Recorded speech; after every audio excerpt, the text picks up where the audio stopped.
You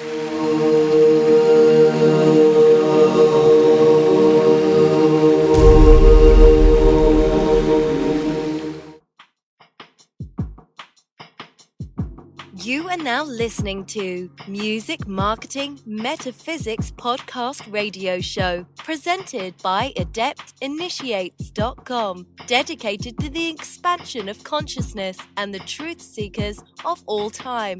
And now your host, NEXT. Transmitting the teachings from Los Angeles, California. I'm your host, NEXT, and this is Music Marketing Metaphysics Podcast Radio Show, presented by AdeptInitiates.com. This episode is brought to you by AncientEgyptMysterySchools.com. Immerse yourself in the hidden teachings of the ancient mystery traditions. For thousands of years, initiates have examined the meanings of sacred texts, said to hold the secret path towards ascension. But how can we decipher these often enigmatic phrases and symbols? Join the line of ascended masters on a quest for deeper truths of our universe. Follow along as we trace the powerful evolution of humankind's most illuminating secrets. Begin to embark on your journey today and discover your divine rite of passage at AncientEgyptMysterySchools.com. I'm joined in studio with Efren Arroyo, who is my co-host for today's episode. Now, this is the first episode, so to kick things off, we needed a very special guest. So it's only right that I invited a friend of mine and mentor of sorts, someone who I've actually personally been to Egypt with and learned a great deal from. Someone who, by the way, without even being there at Contact in the Desert this year, received a thunderous applause from the crowd after Graham Hancock took a moment out of his own lecture to show his respect and pay homage to today's guest. And Graham's certainly not the only one who pays homage to our guest. In fact, it's a lengthy list of popular authors and alternative researchers that cite our guest as an influence. He is the author of The Serpent in the Sky, The High Wisdom of Ancient Egypt, Traveler's Key to Ancient Egypt, and is now involved in a new book on near-death experience. Today, we have the great-granddaddy of them all, and perhaps only Schwaller as the great-great-granddaddy before him, the man who delivered a shock to archaeology in the 1990s when he and Boston University geologist Dr. Robert Schoch revealed that the Great Sphinx of Egypt showed evidence of rainfall erosion. That could only mean that the Sphinx was carved during or before the rains that marked the transition of northern Africa in the last ice age to the present interglacial epoch, a transition that occurred in the millennia from 10,000 to 5,000 BC. Our guest is the legendary Magical Egypt tour guide, symbolist author, and in some circles considered a rogue Egyptologist, John Anthony West. John, welcome to the show. Thank you very much. It is a pleasure to be on it. Now, John, something I think that many of us take to is your comical wit. But when it comes to this line of work, there is no joke about it. You're a straight shooter. Now, I've been to Egypt a number of times, but it wasn't until one of your trips that I was deeply affected. It was there in the field that I had the opportunity to be schooled by you, where I begun to see Egypt through the eyes of a symbolist. You're going back to Egypt soon, but not for one of your usual trips. Could you give us some details or tell us about what you'll be doing out there? I can hint at it, actually, because it's a non-disclosure agreement that I'm not supposed to let on what we're doing. It is research, basically, and it is research into some extremely interesting aspects of Egypt that have not been documented before. But that's about all I can say. And to the audience, all I can say is stay tuned, because it will in due course be put before the public big time in a very significant way. And I hope finally put an end to this stupidity that I've been putting up with for 30 years of evidence that is transparently clear to anyone smarter than Donald Trump, which is practically everyone. Well, John, maybe what we could do is Yes. explore something that you can give us more detail on. Will you Great. take our audience on a journey and guide them going back into time? How did a young John Anthony West view the world around him? And what was the series of events that led your interest into exploring ancient Egypt and researching R.A. Schwaller de Lubitsch? Okay, well, I'll try to keep it as brief as possible because it's a long and complicated, and I like to think amusing stories. But put it this way, I was never one of these boy geniuses that anytime you open the internet nowadays, there's some 6-year-old kid playing Beethoven standing on his head, playing the violin and eating an ice cream cone. I was never one of those. But what I was, I would say, psychologically precocious. And I knew at the age of 13 or so, bar mitzvah time, I knew that I'd been born into a lunatic asylum and that everybody around me was either deluding themselves or lying or both. And they called it progress. By the time I was 19, I knew what I wanted to do, which was to be a writer. I had absolutely no thought of being a scholar. I wanted to be a writer. Basically a satirist, and I wanted to be the little boy who says the emperor has no clothes. Anyway, more long stories. Fast forward. Took a while to get published. That was 1957. The first short story was published. I was wildly in love with a woman who, thank God, wouldn't have me. And I said, the hell with this. I'm quitting my advertising job and I'm going back to Europe, where I'd been for a year and a half in the army. Found my way to Ibiza. Then I put my roots down there and stayed there actually for almost 9 years. So then I figured I'd published my guidebook to lots of acclaim, even from the academics a little bit. They acknowledged that I'd done a good job.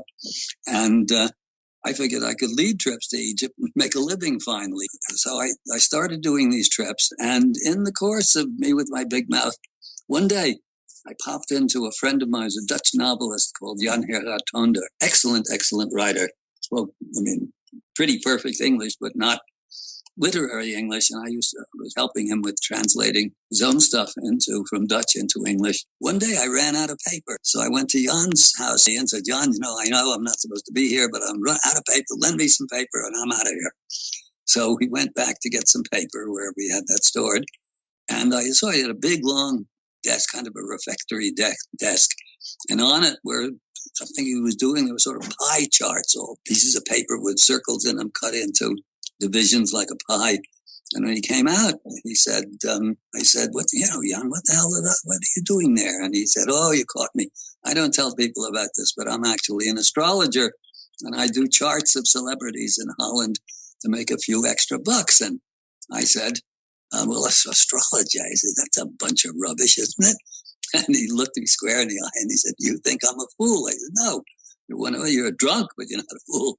And so he said, I've been studying. He was a war hero, a resistance hero in the Second World War in Holland. He said, I tell you, there's something to it. So my next question, of course, was, would you do my horoscope? And he said, no, get stuff, do it yourself. He handed me a bunch of books.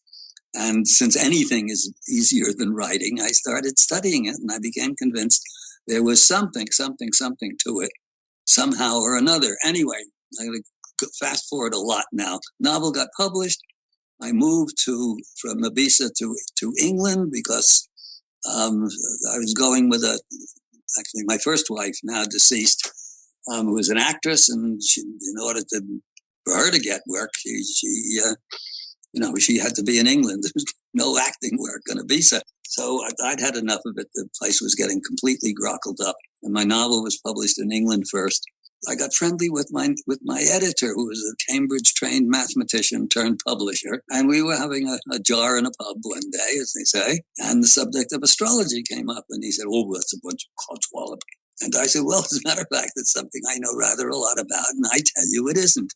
And you could put together a case, enough in some direct evidence, but a lot of indirect evidence that there is a definite correlation, a demonstrable, provable correlation between events in the heavens and, psychological types. And he said, well, that would interest me. And I brought him in some documentation. He said, well, I don't necessarily believe it myself, but would you do a book on this? And my standard answer to a question like that is basically, pay me some money and I'll do a book about anything, which isn't quite true, actually, but it's a good line. And suddenly there I had to become a scholar. And in doing that work, and then one of the main reasons for going to England was that I also got introduced by some people on Ibiza who had been in the Gurdjieff work. One of them was feeding me Gurdjieff books. And that really interested me. I mean, that more than the astrology. Gurdjieff was the only person I'd ever encountered posthumously that was as contemptuous of Western civilization as I was. But there was a big difference. He knew how to live in it, and I didn't. Not very well, anyway. So I went to London. One of the main reasons for going to London was to get involved in a Gurdjieff group. And so I did. And then now I had to write this book on astrology and do scholarship, which I'd never, not really done. I'd had the brief introduction to scholarship, but that will take us too far off the autobiographical track.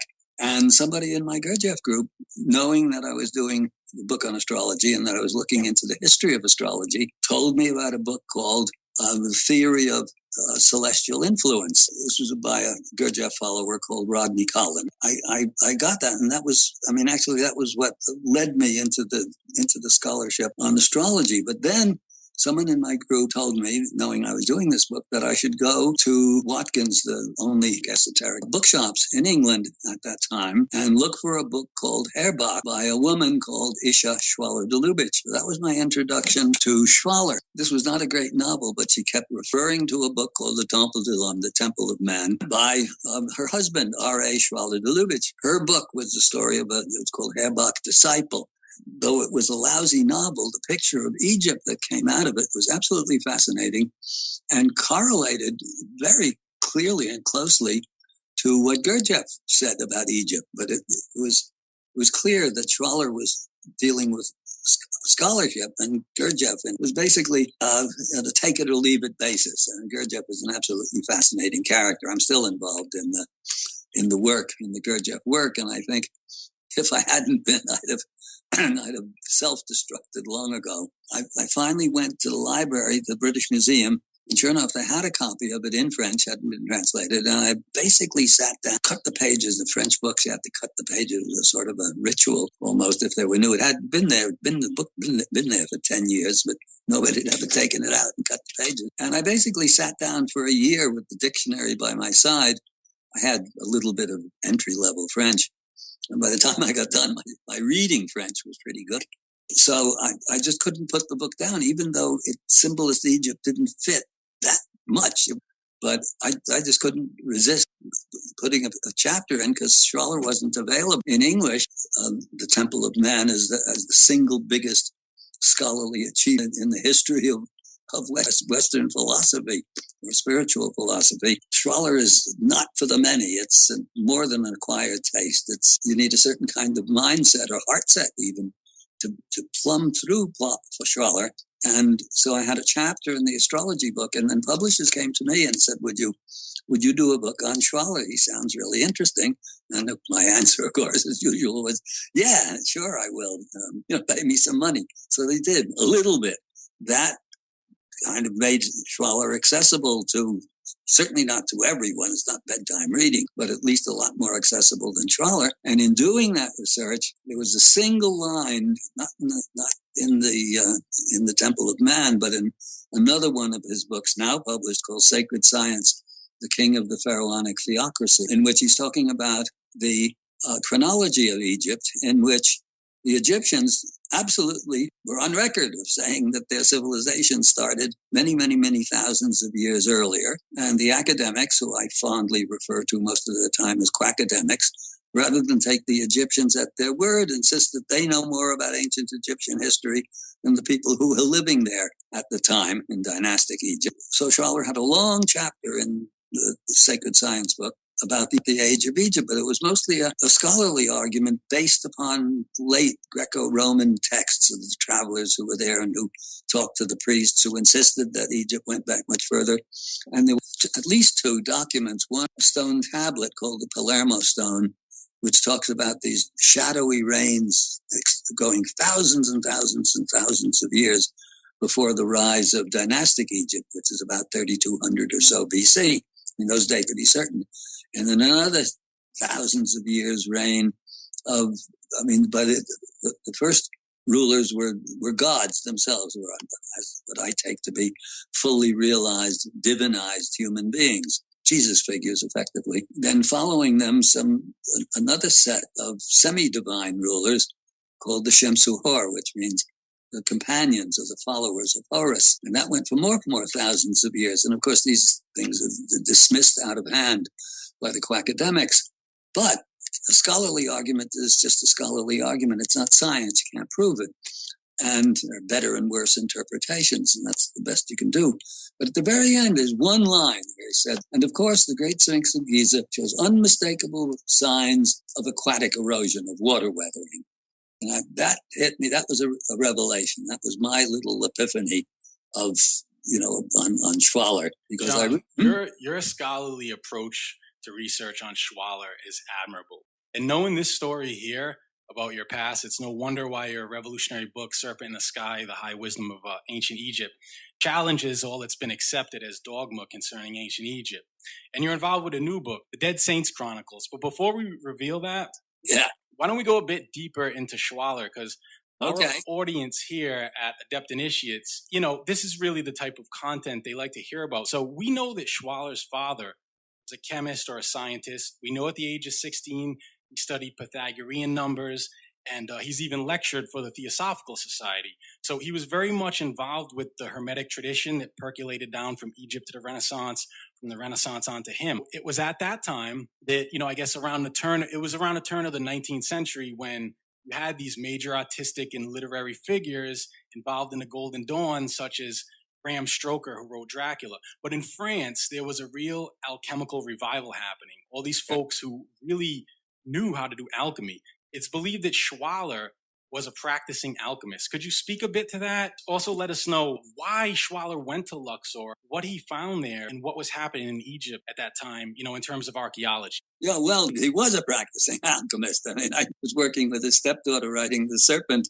She lived in the south of France, and he had Schwaller's workshop there. She claimed that he was able to reproduce, which nobody's ever been able to do, the stained glass that is featured in Chartres and Bourges and the great Gothic cathedrals, the secret of which later got lost. And I saw that glass, but I'm not an expert in glass, so it looked to me like what you see when you go to Chartres or Bourges or one of those Gothic cathedrals. So I'm in no position to verify it, but it sure looked for real. Yes, there was a particularly an alchemical revival in France. Good book published called. Did you read it? Sounds as though you did. Fulcanelli and the Alchemical Revival. Fulcanelli and the Alchemical Revival. That gave me a lot of information on Schwaller that I never knew of his earlier years. I have this wrong in The Serpent because I thought he went just on a holiday to Egypt, but in fact he did go to, as in mind, trying to find out. I mean, he had a simple enough quest initially. The alchemists and the hermeticists, the sages of the Renaissance,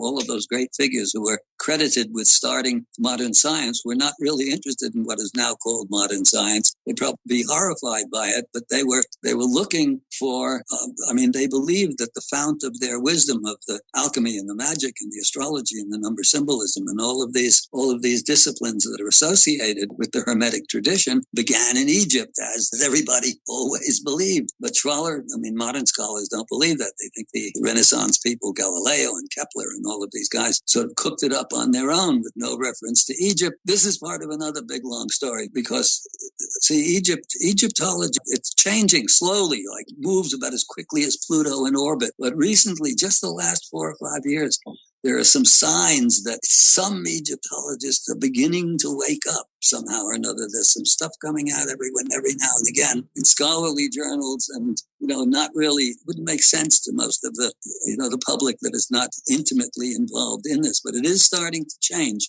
Egyptology represents a main element of what I like to call the Church of Progress, which is exactly the antithesis of civilization. What we call progress is shiny barbarism, and you know this now from being to Egypt. Right. You come back understanding the difference between progress and civilization. This is a big lesson, and it's one of the main reasons that I keep doing my trips, because people do get blown out by it and they come back. I often start a lecture. I didn't start this talk with it, but that Egypt is like sex. That gets everybody's attention, the magic 3-letter word. But then, of course, why is Egypt like sex? Well, because you can read books, you can read all about it, and that provides information of a sort. You look at pictures, that provides information of another sort. But until you actually experience it, you do not and cannot understand it. You just plain can't. A couple of weeks in Egypt, then you understand it. You've got it in your gut. So Schwaller went to Egypt, mainly looking to see if he could prove that the Egyptians knew and had the golden section, the mathematical proportion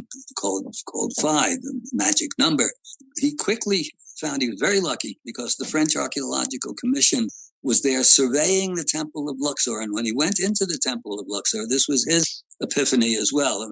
What mystics call a revelation and artists call an inspiration, academics and scientists call a hypothesis formation in order to make the whole magical moment of epiphany sound as boring as possible. It can't really be really interesting, because if it's really interesting, then it can't be science. Anyway, Schwaller had this revelation that the Temple of Luxor was an exercise in harmony and proportion, which is supposedly a Greek invention. So he started studying, and he was lucky because the French Archaeological or Egyptological Commission would just then have their surveyors surveying the temple down to the millimeter. So Schwaller could work with absolutely exact proportions and measures of the temple, which you can't do for most of the other temples. They've been surveyed, but not to the millimeter, not with that kind of attention. He soon realized that not only did the Egyptians have the golden section and the Fibonacci series and the harmonic scale and all of these things, but they were employed within this extraordinary structure.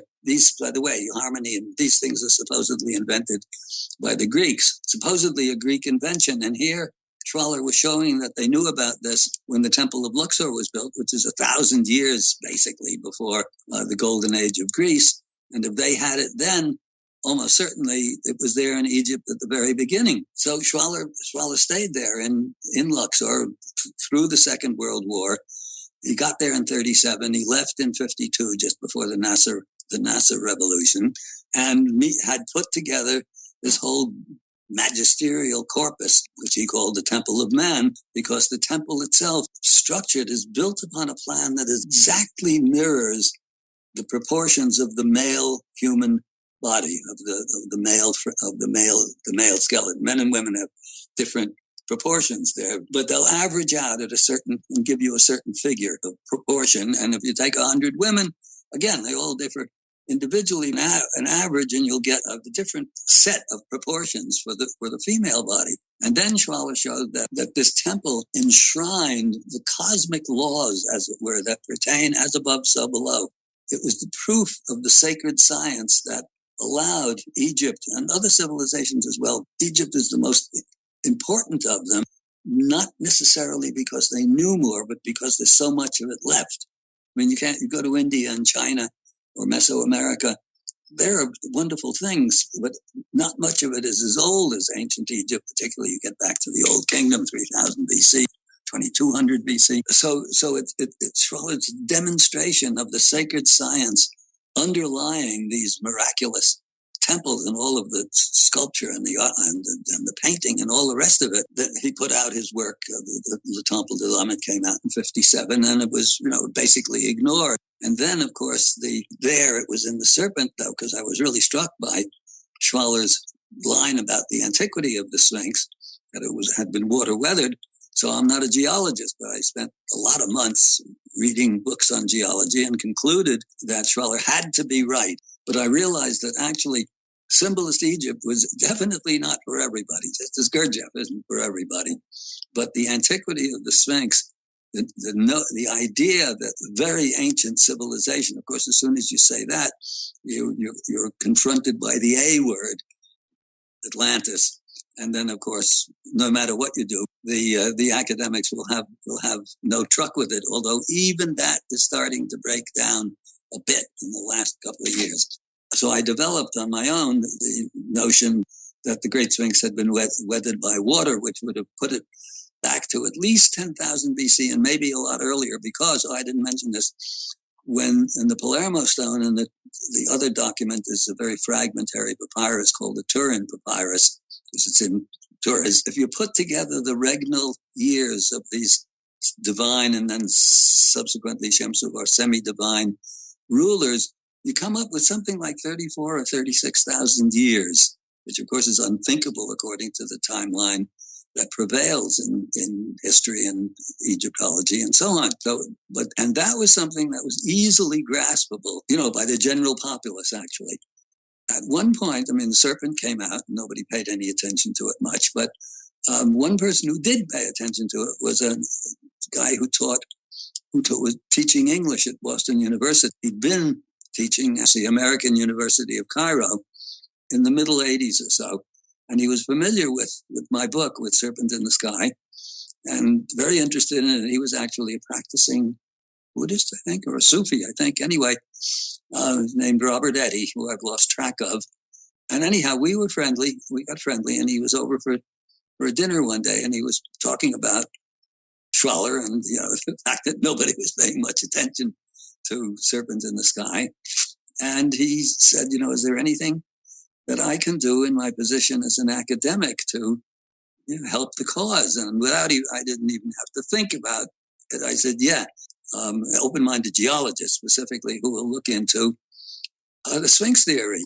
And I laughed. And he said, what are you laughing at? And I said, I have enough experience now dealing with scientists and academics. I mean, the only thing finding an open-minded scientist is about as easy as finding a fundamentalist Christian who loves his enemies, and even rarer is a visionary billionaire with principles and a conscience. So he laughed and he said, well, hold on a minute, hold on. There's a young guy at my university, a geologist, very, highly credentialed PhD, Yale. He could be open to it. This is more a long story, but Chalk, this is Robert Chalk, of course. He initially didn't want to have anything to do with it. I didn't even, my pal Eddie wouldn't tell me his name. He didn't want his name known. And there was a good reason for it. He was up for tenure. And of course, if your peers know that you're willing to look into Atlantis, the dreaded A word, goodbye tenure. So I could appreciate it. Nevertheless, the evidence is the evidence. And that is one of the things, as I said, I can't divulge any details whatsoever other than that we're going over there, myself and Shock and my son, who's the manager, and Shock's wife. And so we're going over there now to on this investigation. And that's about all I can say about that. Anyway, what else? That takes us up to the present pretty much, with a lot of the interesting details and funny details actually left out, but that will find its way into something or another. Subsequently, Chuck and I are planning on a book about the whole Sphinx theory. And is that Dancing Down the Bridge of Sirah? Yeah, that's Dancing Down the Bridge of Sirah. Yes, and that is Sirah. The Bridge of Sirah is a Sufi image that is, well, you will understand this very well. And the subtitle is a scientist and a scholar fend off the airbrushed unicorns and take on the paradigm police. And the Bridge of Sirah is described, it's a Sufi image. It's the bridge you have to cross in order to get to the truth. And it's described as narrow as the razor's edge. And on one side is the chasm of credulity, and on the other, the abyss of skepticism. So this is the real problem. It really is a narrow edge, and it isn't straight like a razor either. It winds all over the place. On one side are the airbrushed unicorns. Those are the Sitchininis and the not alien abductionists, but the ones who think that aliens built the pyramid, ancient astronauts, and all of this baloney. I'm not even against ancient astronauts. It's that there's no evidence for it. That's all. Period. There's no evidence. So you can believe whatever you want. But the fact that we can't explain how they did these amazing structures does not mean that aliens done it at all. It means, to me anyway, that people a lot more advanced than ourselves were able to do this somehow or another. But this is a big open question still. It's really amazing that, as you said before, through Schwaller, it's now possible to understand, what we're looking at when we visit these places like Luxor. Right. The next episode of my ongoing series, Ancient Egypt Mystery Schools, we get a bit into Johann Wolfgang von Goethe's concept of frozen music.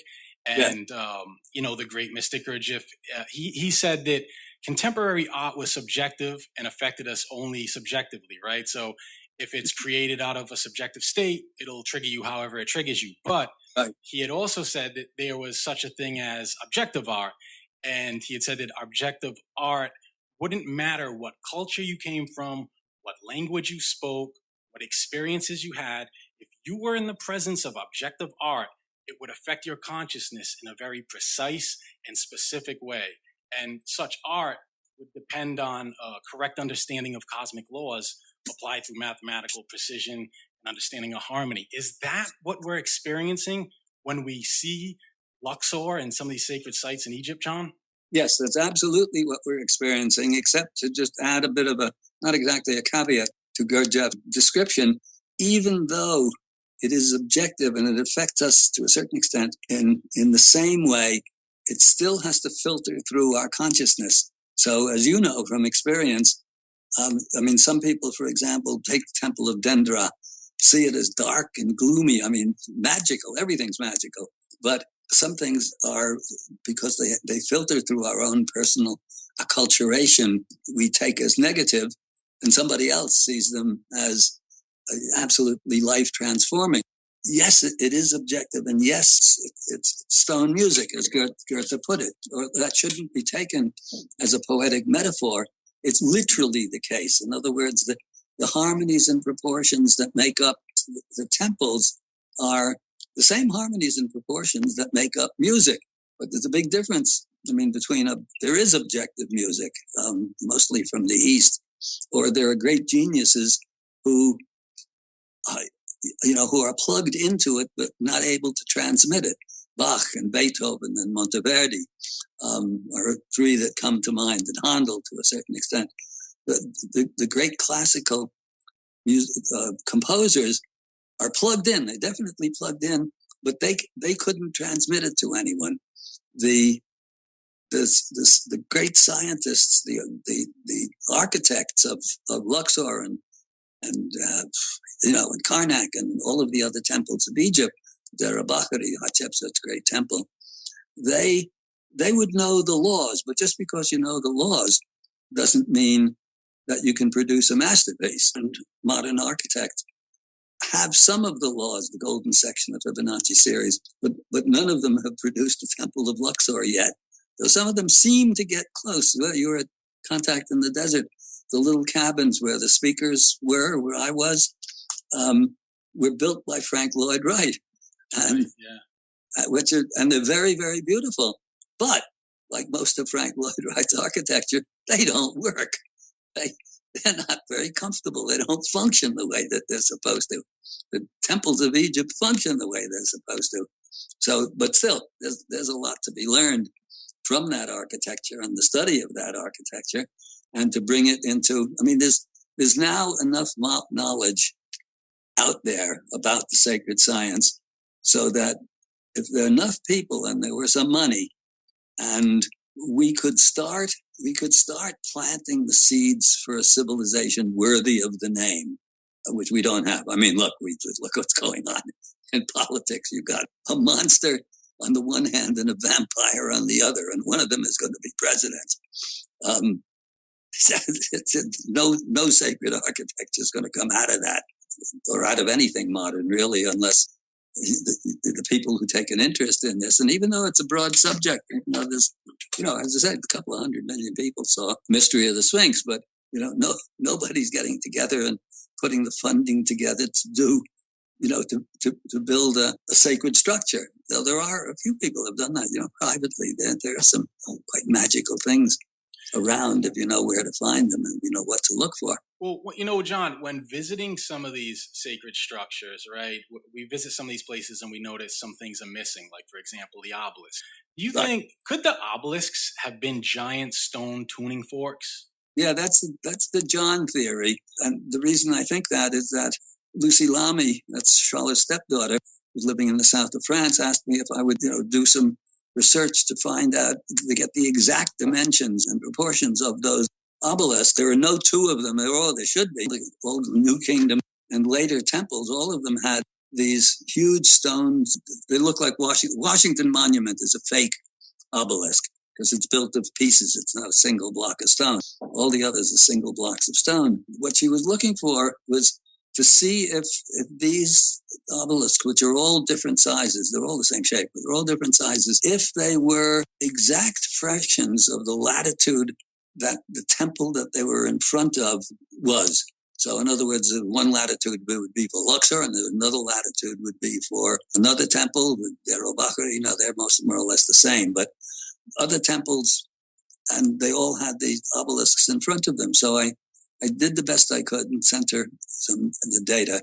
And then she found that they were exact fractions. I forget exactly what they were, but the fractions differed, but they were, they weren't like 1/2470th of a degree of latitude, of that particular latitude. They were, an even number, 1/5000th or 1/25,000th, so something of that nature. And of course, they look like tuning forks. And then I'm doing my first trip. We're doing my research. Somebody showed me, there's a broken obelisk on the ground in Karnak Temple. And one of the guides I had working with me, showed me that if you, with the flat of your fist, you hit the end of the pointy end of the obelisk, it rings like a bell. I mean, you can hear it, 10 feet away. And then I suddenly thought, gee, the earth, it's not just a solid piece of rock hurtling around. It's full of resonances and magnetism and all the rest of it. And if you have these two things in front of it, and none of them have two anymore, but you would literally have what looked like tuning forks, and they would be tuning forks because when the temples were complete, certain of the courts were open, but also a lot of it was covered. And if you see that temple as a giant literal stone instrument, the obelisks functioning as tuning forks would be amplifying the earth frequencies, which are not audible. But just because they're not audible doesn't mean they're not effective. There are these experiments that they've done on I forget what they're called, super low frequencies or something. And they were experimenting with these things, and a lot of the experimenters died because those frequencies were tearing apart their inner organs. In other words, if you're a priest working in those temples, doing your various elaborate ceremonies and rituals and so on, and the natural frequencies of that stone music are being amplified by the tuning forks in front of the temple, you're enhancing your own, let's say, your own inner development. And that actually, they're always busy trying to get stuff back. I mean, when Zahi was in full power, he was trying to get back the Rosetta Stone. Well, you don't need the Rosetta Stone. It has no artistic value. The copy that they have in the Cairo Museum is just as good. But then he was trying to get back Nefertiti, which the Germans stole and have in the Berlin Museum. And they really did steal it. Taking things from Egypt was perfectly legal up until quite recently. I mean, the deal was that half of what the research team found they could keep and bring back to Leiden or Amsterdam or Berlin or wherever they came from, and the other half went to Cairo to the Department of Antiquities. Then when they discovered in 22 Tutankhamun, they reneged on that deal and said, no, this is the only royal tomb that we've ever found intact. We're going to keep all of it. And I don't blame them for that. But poor old Howard Carter, had excavated there for 7 years without finding anything. And then suddenly he hit pay dirt, and they wouldn't let him keep any of it, or give it to whoever he would have given it to in England or Scotland or wherever. What Zahi should have been doing, if he wanted to really go down in history, is somebody doing something really significant. Getting back to bust of Nefertiti would be nice, but there are plenty of other gorgeous busts that they have there, statues.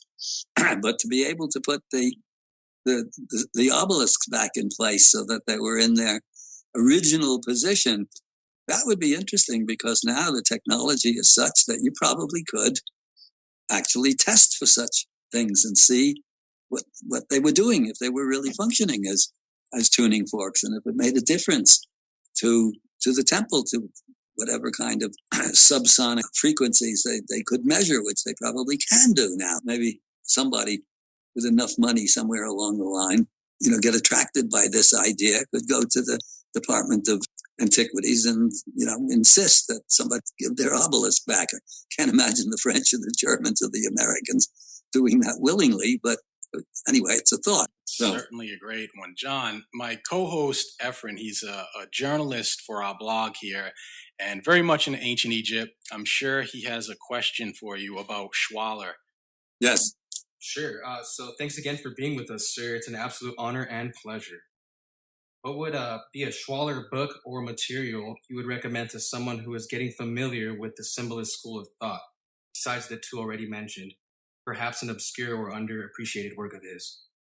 Well, actually, probably the best introduction is really my own Serpent in the Sky, because it's written by a writer.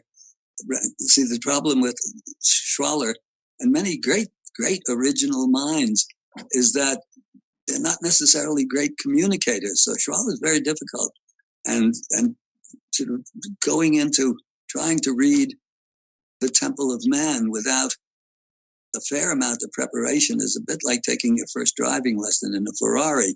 It's not easy, but some of there was sort of a shortened, almost like a trailer for the Temple of Man, called the Temple in Man, which is relatively manageable, and that's in print and around. And then the book I was talking about before, The Sacred Science, the King of the Pharaonic Theocracy, and another one called The Egyptian Miracle.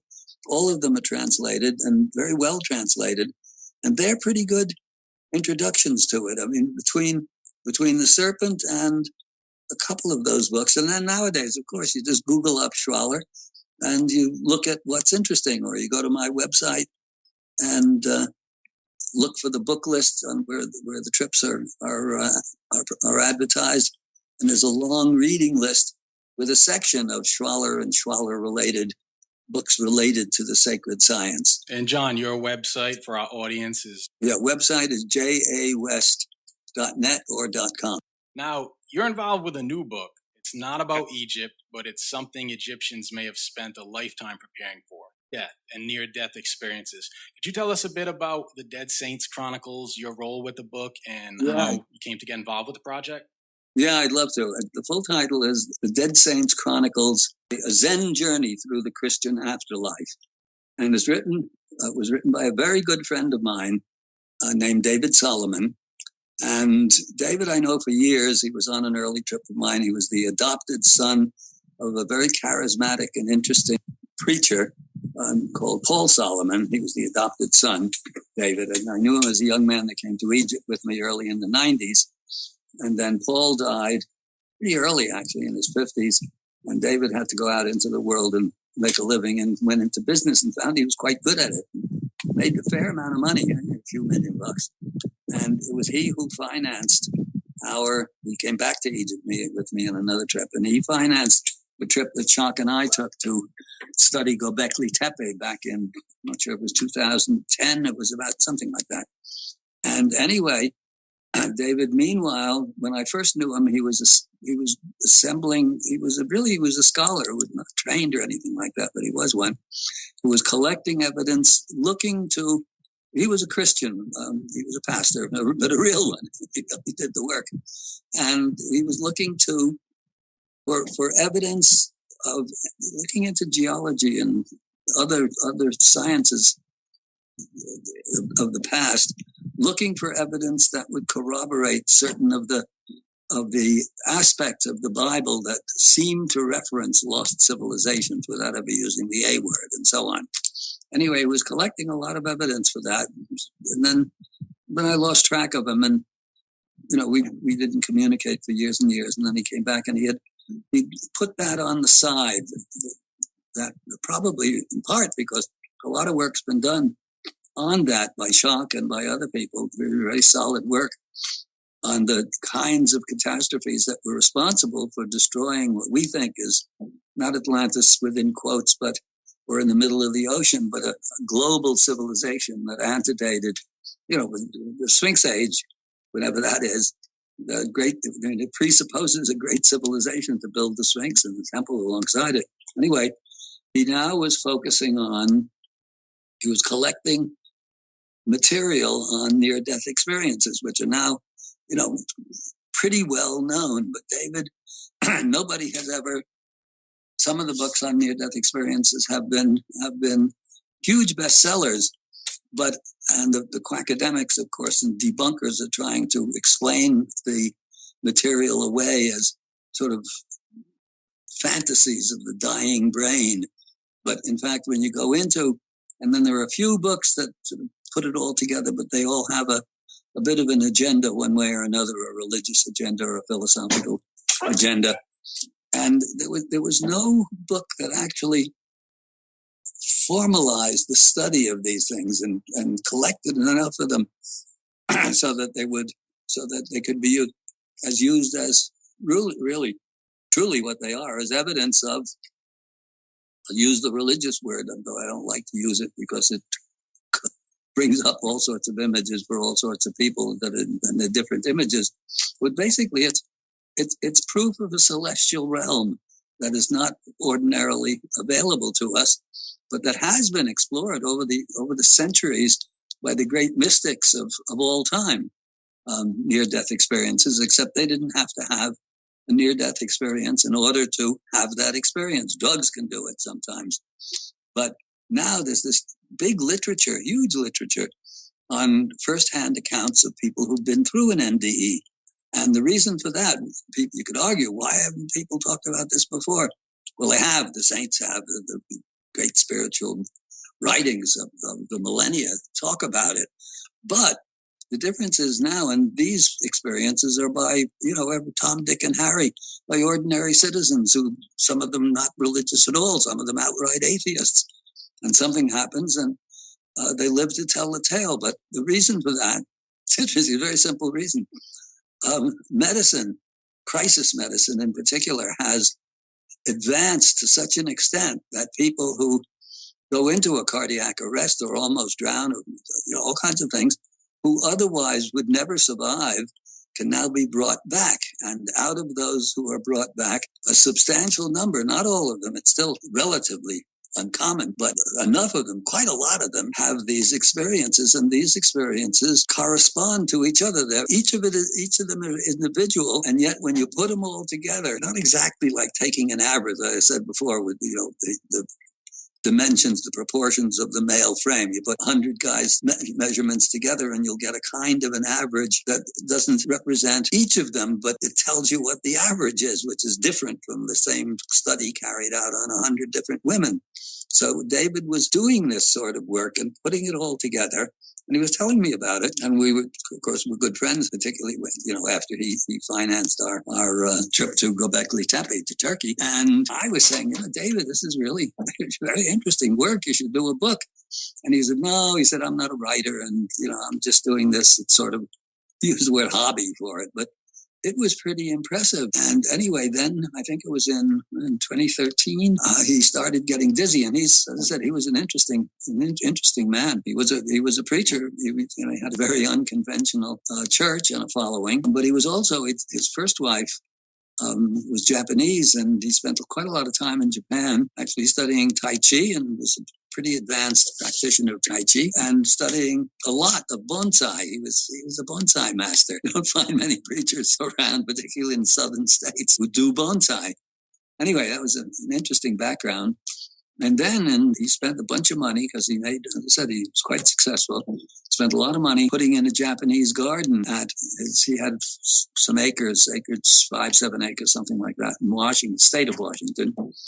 And he was doing these wonderful gardens and doing lots of research on NDEs. And then he started losing his balance. And he thought at first he kind of ignored it, but then he stopped ignoring it and went to the doctor, and they were a bit puzzled.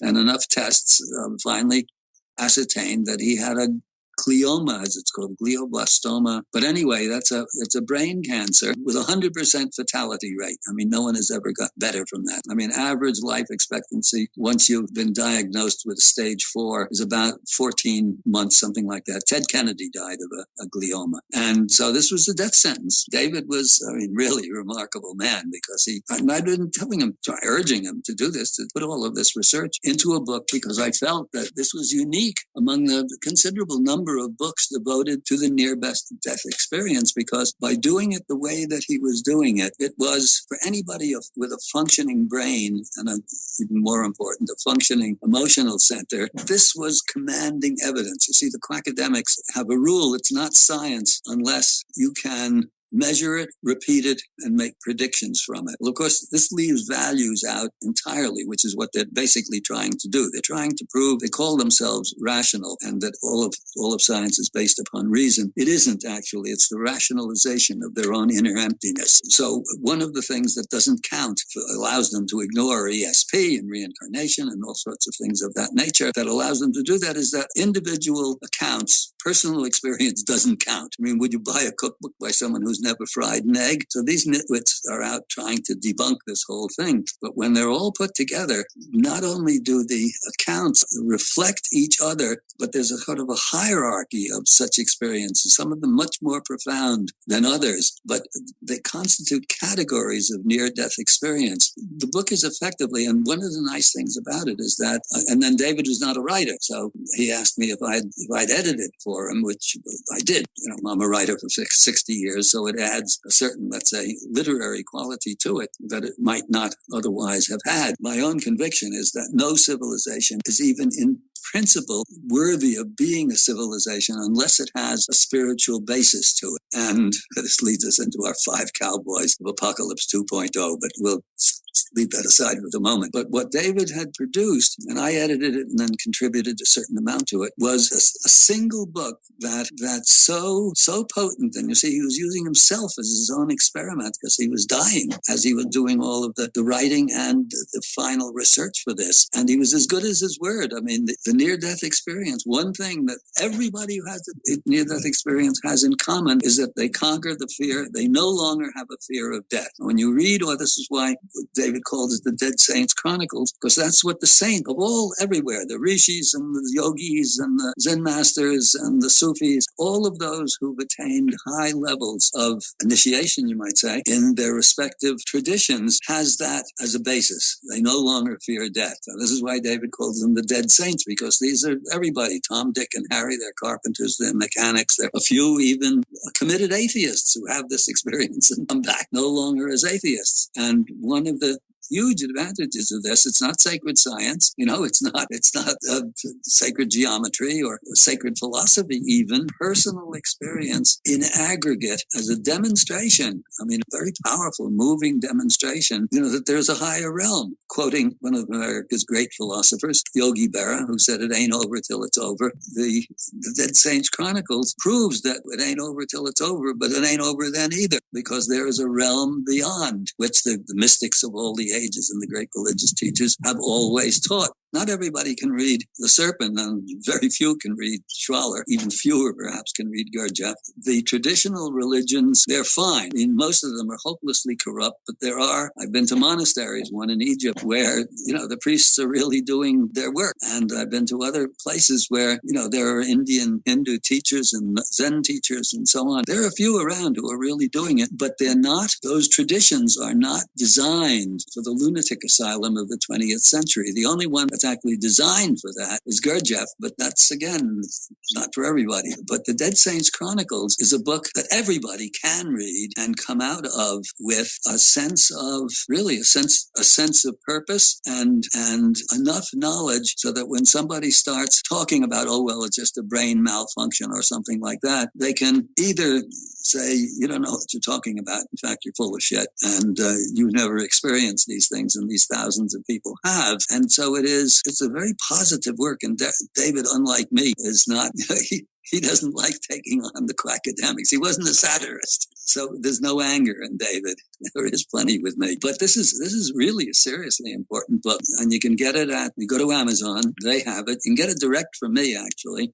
I'll even sign it. And so David, he lived just long enough to get the book out. And when he found out he had this terrible thing, this death sentence hanging over his head, and he prayed, and what he prayed for was enough time to finish the book and to see his daughter graduate from high school. And he made it in terms of getting the book out. He died just a couple of weeks before daughter graduated from the high school. But he was, he saw it as a sign from God to let him get the book finished. And it took much longer than anticipated, but we did it. Anybody interested who is at all literate, write a review, because those things are important. And a book like this, self-published, so it's not going to get a lot of press unless it starts selling. It's crucial to log into Amazon and write a review on the Dead Saints Chronicles, A Zen Journey Through the Christian Afterlife by David Solomon and John Anthony West. And I believe it has a foreword by New York best-selling Times author, Saved by the Light, Daniel Brinkley. You get yourself a copy on Amazon. I kind of wanted to connect your new book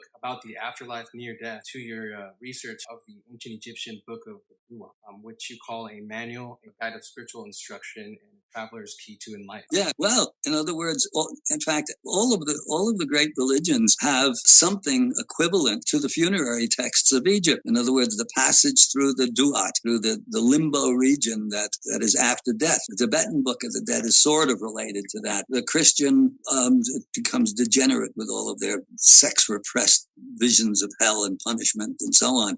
Oh yeah, one of the interesting things about this dead saints is they've been to a realm where, everyone has to pay their dues, but there's really no eternal fire, which I find a bit distressing. I hate to think that Dick Cheney will get a free pass. But anyway, the dead saints, effective, without being too specific about it, corroborates and provides proof positive that the ancients knew what they were talking about when they were creating all of these extraordinary funerary texts. In other words, they were not, as the quackademics have it, busy trying to fudge their way around uncomfortable facts of their death. They knew about the whole process of dying and the consequences of it, and the reincarnation fits into it.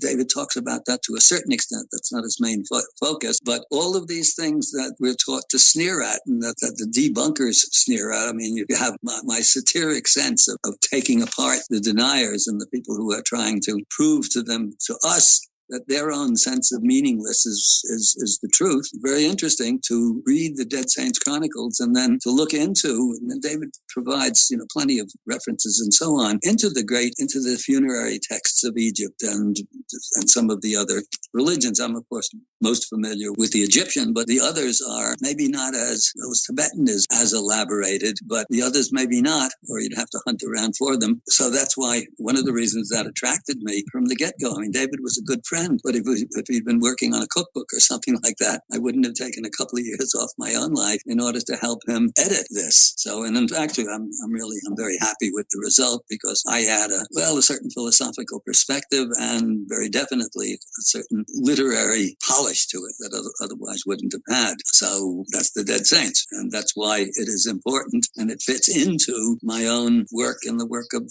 anyone who's studying esoteric studies. So it seems the general understanding among academics is that the Egyptians were afraid of death, and therefore all the stuff they made was a product of their own superstition. The truth is, the more you research this stuff, you come to find that it's actually the contrary. So speaking of the quackademics, what would you believe it would take for some sort of paradigm shift or drastic change to occur in which the history books are rewritten? Well, I don't know how close it is. We're closing in on it. And actually, good. I'm glad you brought that up because I contributed an afterword to David's book, and it actually had to tone it down a little bit because as I wrote it, it wouldn't fit in. I'll somewhere along the line publish the full one. This is somewhat abbreviated. Just about everybody who's a little bit literate knows the famous quote from Victor Hugo, who said, "There's one thing stronger than all the armies in the world, and that is an idea whose time had come." Well, this presupposes that the idea whose time had come is a good idea. This is not true.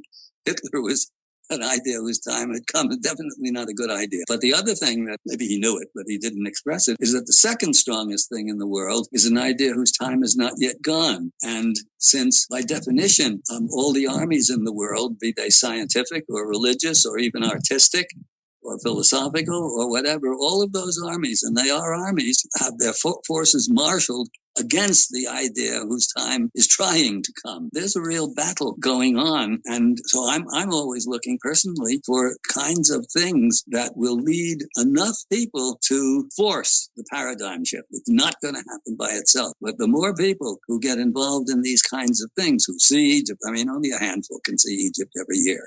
One, I can only handle so many people. Two, it's expensive.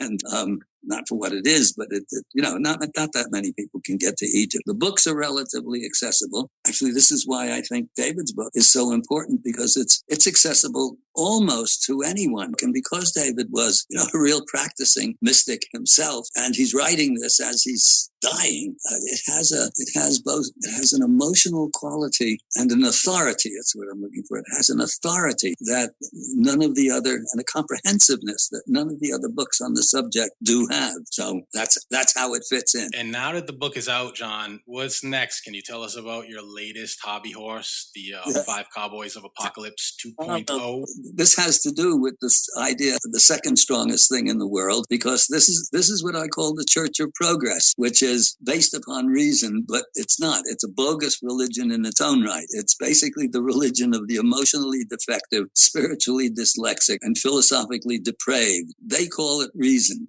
They say it's based upon science, which is itself based upon reason. It's not based upon reason at all. It's based upon the rationalization of their own inner emptiness. And the Jesuits of this particular malignant church are science, education, and the press. Science invents the dogma or comes out with the dogma. Education drives it into our, brainwashes it into our heads. And the media try to make it palatable in one way or another. The enforcers of this are, everyone's familiar with the Four Horsemen of the Apocalypse, which is a study in its own right. What are they?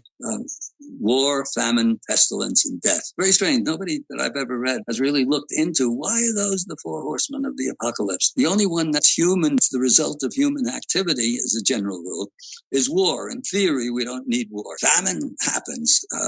Pestilence, the plague, happens. Death, of course, happens to us all. So it's a peculiar choice. But the five cowboys and nobody thinks those are the good guys. War, pestilence, famine, and death. But the five cowboys, everybody are portrayed themselves as the good guys. They're all played by John Wayne, wearing a white Stetson and riding on a silver horse. But really, they're not. They're the five cowboys are capitalism, patriotism, democracy, technology, and entertainment. Briefly, in a sentence or two, because we're running out of time, I think. Capitalism is based upon the philosophy or the principle, everything for me, nothing for you. Patriotism is based upon the principle, everything for us, nothing for them. Bumper sticker says, God bless America. The reverse sticky side, if you look on it, says, and everyone else. Democracy is based upon the principle that the dishwashers elect the chef. And not only do they elect them, they tell them how to cook. I mean, it doesn't work that way at all. Of course, what we have is not even in principle democracy. Actually, it can work in a tribal situation where everybody is familiar with each other and you know who to elect. Some of the Native American clans and tribes were small enough, so they elected a chief, as it were, often a woman, because they knew what to expect. The stuff that's going on now, to begin with, you have to be psychotic in some way or another, to put yourself up for office. I mean, who but a madman would want to go through the expense, the stress, ass-kissing, the grubbling, the pandering for money, that switches of principle depending upon the audience. You have to be, in order to get power, these people are by definition unfit to wield power. Every once in a while you get a kind of a Don Quixote character. Sanders is a bit like that, who, if ever he did get in, wouldn't be able to do anything anyway, because the forces of the idea whose time has not yet gone line up on both sides against him. The best thing that ever could happen to him is that he gets nowhere with his campaign, which seems to be what's happening now. That's democracy. Technology is a mixed bag. For every advance in medicine, good, 3 cheers. There's big pharma trying to make a profit out of it. If you can build a hydrogen bomb, build it. If you can do a bobblehead doll, build it. But the underlying evil part of technology is that it deprives the average human being from making a living out of his or her own creativity. If you're living a life that has no creativity involved in it, you have a dead life. And the proof of this, actually, watch television. Watch what the ads are, apart from the Viagra ads, which is sort of a farce. I mean, here are these guys 40 years old and they need Viagra, doing something wrong. The people who invent the technology, that's creative. Technology has its beneficial and its deeply evil aspects to it. I mean, who in their right mind would invent the cluster bomb or the Predator drone, nerve gas? I mean, the people who are doing these things are monsters, all for a patriotic cause, of course. We don't invent it. The lunatics on the other side will be doing it. Even beyond that, is that the average human being is deprived of the possibility of making a living out of his or her own creativity. This is diabolical. And this explains why a lot of the horrible garbage that's going on is going on, because you have this schmuck talking about bringing the jobs back. Has he ever thought to look at what those jobs are? Yeah, they're better than being on food stamps and living on the street. Those jobs are terrible jobs. Trump certainly has never worked in a factory, and most of these other schmucks haven't either to be able to get through. But do we have to have hydrogen bombs in order to have dentistry? No, not really, at least not in theory. It could be selective technology in which things that are actually life improving are done. We don't need bobblehead dolls either, as well as hydrogen bombs and striped toothpaste and all the rest of the garbage that now poisons the oceans and the seas and the air and so on. So that's technology. That's a mixed bag. But of course, it's, these phony TED Talks that they have. TED stands for technology, entertainment, and design. I don't know what they mean by design, but entertainment on their level, entertainment is not art. Actually, we tend to, the Church of Progress conflates the two. So New York Times section on the arts is called Arts and Entertainment. They're actually at opposite ends, like progress and civilization. Entertainment, the John one-liner for entertainment is what you do to kill time before it kills you. It has little or no value. It's negative. It's destructive. You watch enough garbage and violence and all the kind of crap that passes as entertainment. This has to, at some level or another, have an effect upon you. It can't not have an effect. So anyway, those are the 5 cowboys, but I will at some point or another develop those to a much greater extent. So distant from us modern humans, it seems the ancients were not only master artisans, but magnificent scientists, philosophers, and engineers. Could you speak a bit about how there was no separation of disciplines to the ancients? No, this is true. Correct. There was the sacred science, or let's say Egypt, fused religion, art, philosophy, and science into one inextricable whole. In other words, there was no art that wasn't religious. There was no religion that wasn't scientific. There was no science that wasn't spiritual. It was all one thing. Yeah, nowadays it's very rare that anybody who's religious can talk to anyone who's scientific or calls himself scientific or calls himself religious. Yeah, it was all of a piece. And you get the sense of it when you're there. The quotes by the academics of, how terrible it must have been in the old days. There's a Bertrand Russell quote where he says that people were slaves and the kings were tyrants. He didn't know that. It's exactly the opposite. The people are slaves and the king is tyrant. Civilization wouldn't go on. Recognizably the same, although on a degenerating scale for 3,500 years. Can't be. Herodotus, 6th century BC, was a very patriotic Greek and not at all being paid by the Egyptian Chamber of Commerce. And Egypt is already deep in its decline. Says the Egyptians are the happiest, healthiest, and most religious of peoples. When you have a real civilization, and only when you have all of these factors functioning can you have a real civilization.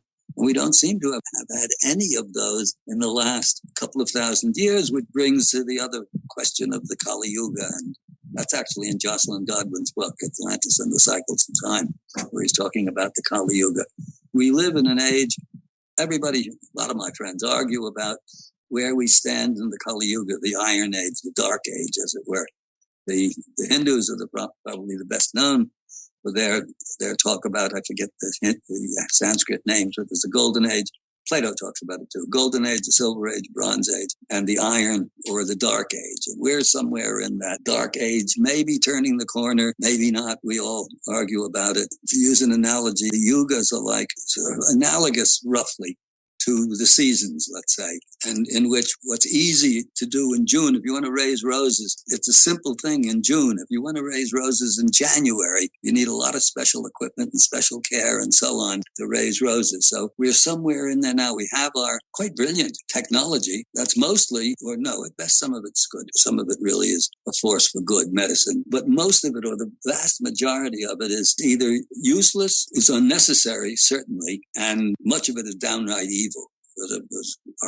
Our 5 cowboys come into play there. Now, John, you referenced the Yuga cycles, which brings actually Walter Cruttenden to mind in his work. Right. He has CPAC coming up soon. That's right. Are you attending this year? No, I'll be one of the speakers, yeah. And Yeah, go on. And John, how can people reach you? You mentioned also getting the book direct from you and find more information on your trips. Where should they go? On my website, jawest.net, Magical Egypt Tours is the banner at the top for the trips. But anyway, yeah, you can get in touch with me, and my email is my initial, JAW Sphinx, SPHINX, at AOL.com. So that's that. Oh, and one other thing I wanted to bring up, important, in fact. Well, you know me. You've been on when was it? 3 years ago on a trip? Was it 3 years? I think. Yeah. Yeah. Well, I wasn't onto this yet, but well, you know, I'm pretty spry for my age, and actually, I'll be in Egypt now for my birthday, which is July 9th, when I turn 84, and. One of the things I want to do, I mean, I do it all the time as a matter of course, but I schedule this for my birthday, is to get, to climb it's about a 14-story climb to the King's Chamber, and also go down into the pit. I don't know if you did this on our trip, but I don't know. I don't always do it. I don't have to do it anymore, but it's about the same down, 14 stories down to the pit. And that's sort of a personal test. But yeah, not too many guys 84 years old can do this. This is what I wanted to ask you before we go, John, just for our audience who is considering going on a trip with you. How much longer, those that don't know, will you be doing these Egypt trips? What's the trigger that's going to prevent that from moving forward? Well, a couple of triggers, actually. One is that as long as I have a kind of a deadline for myself, is when I can't get up and down the Great Pyramid with relative ease, that's the time to put the trips to rest. The other is that I'm doing fine. As I said, I get up there still. Professional dancers get up there easier than I do, but I get up there as well as most of the people 20 and 30 years younger. So I'm okay. But various media things, there's always irons in the fire. If any of these things really come together, I might have to suspend the trips. I mean, I just don't have a timeline for how long I'll do it. But I might, it's not impossible that I have to suspend them for a substantial amount of time, maybe even a couple of years, maybe. And the other is that the Middle East, who knows what's going to be happening there? It could implode upon itself. I mean, you watch this stuff going on now, it's practically a daily basis. There's no place that's safe, including your hometown, no matter where the hell you live. I mean, who would have thought they're going to hit a gay bar in Orlando, for God's sake? All this other stuff that's going on every day. I feel, you know what, though? I feel safer in Egypt than I do in some, places where I grew up in Boston, or even here where I live now in LA. Right. Yeah, you do. You absolutely do. I mean, it's as secure as you can get. It's that secure, but nothing is 100% secure. And here, this is maybe the most dangerous country on earth next to Pakistan. It's close to 100 people are gun deaths a day in America. And that, not all of that is gang warfare. I mean, a lot of it is domestic stuff and all of that. So yeah, I mean, this is a very dangerous country. And now there's this Turkish thing that happened just the other day. For our trip, we were thinking going Turkish Air, because in fact, they're a really nice, relatively a real nice airline. And, now they're in chaos there, of course, and they're going to continue to be in chaos for a while now. So who the hell knows what's happening? My guess is that Egypt, if the whole thing implodes, Egypt will be one of the last to implode. Egypt and maybe Morocco will hang on, maybe even through stuff. John, it has been an honor and a privilege and a pleasure to have you on a debut edition of the new podcast. I want to thank you for being a guest with us. Thank you. It was my pleasure being on, and we will be, I'm sure, in touch and probably see you at CPAC. I'll be there. John, I sincerely do appreciate you taking the time. It really means a lot to me. As you know, I've been to these trips with you, and man, thank you. It's very cool to have you as our first guest as we drop it. Thank you, and good luck with the series. Thanks, John. Take care. This episode is brought to you by AncientEgyptMysterySchools.com. Immerse yourself in the hidden teachings of the ancient mystery traditions. For thousands of years, initiates have examined the meanings of sacred texts said to hold the secret path towards ascension. But how can we decipher these often enigmatic phrases and symbols? Join the line of ascended masters on a quest for deeper truths of our universe. Follow along as we trace the powerful evolution of humankind's most illuminating secrets. Begin to embark on your journey today and discover your divine rite of passage at AncientEgyptMysterySchools.com.